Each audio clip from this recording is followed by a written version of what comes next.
I became a vegetarian in the mid-1970s.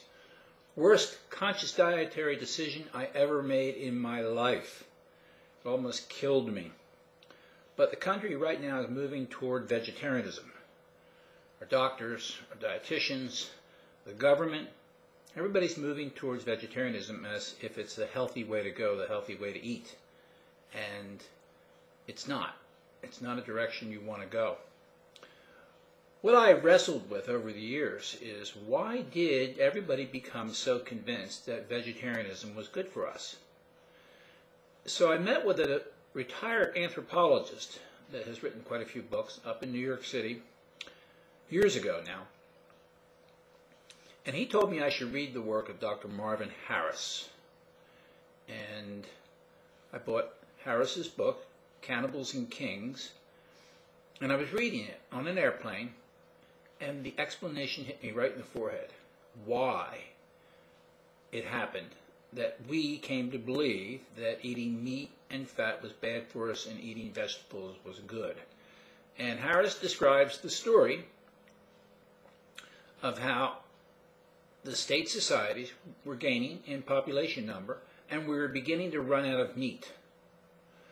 So the rulers wanted to keep the meat for themselves, and they didn't want the people to be eating meat. So they got their religious leaders and their other change agents to go out and tell the public that they should be eating grains, fruits, and vegetables, and they should not be consuming meat.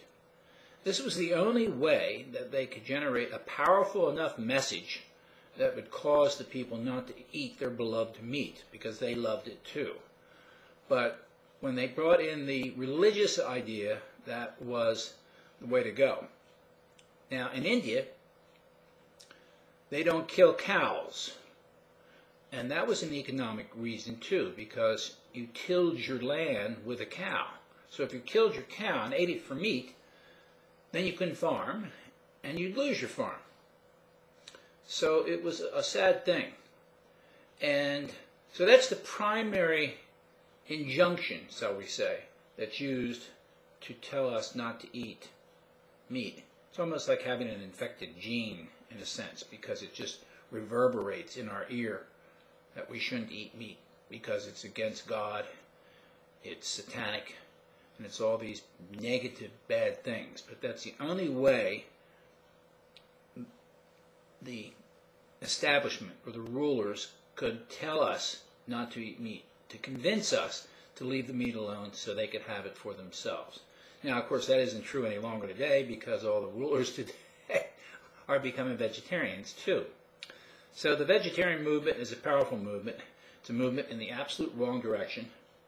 It does not sit with our physiology and biochemistry, because vegetarianism, by definition, is going to be a diet high in carbohydrates.